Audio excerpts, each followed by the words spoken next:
Les agressions sexuelles, personnellement, le cas qui m'a le plus marqué, c'est durant en fait cette période de crise sécuritaire que nous rencontrons, que nous vivons actuellement.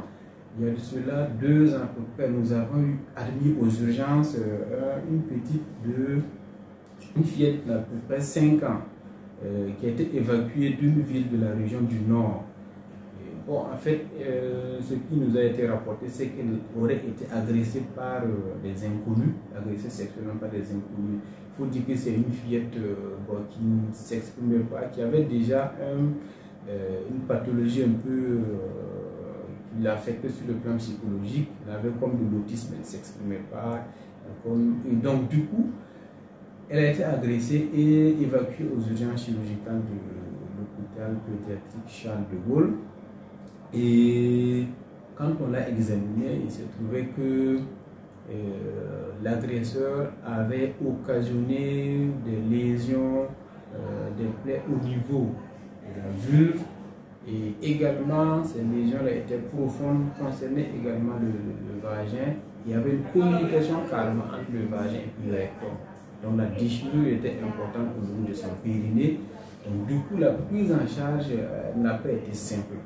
Donc, dans un premier temps, on a été obligé de faire un parage, c'est un nettoyage localement des lésions, et on a réalisé une dérivation intestinale.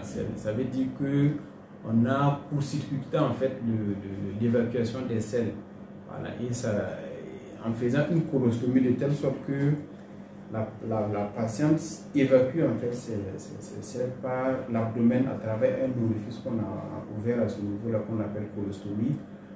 Et cette dérivation avait pour but d'éviter en fait que les selles ne viennent souiller en fait le périnée. Voilà, pour que là où il y a les lésions, que cette zone-là reste propre, et pour permettre secondairement donc une réparation au niveau de la partie qui a été traumatisée. Donc dans un second temps, une deuxième intervention, nous sommes repartis, la plaie elle était relativement propre au niveau du périnée. Donc nous avons cousu tout ce qu'il y avait, nous avons réparé en fait tout ce qu'il y avait comme lésions tissulaires.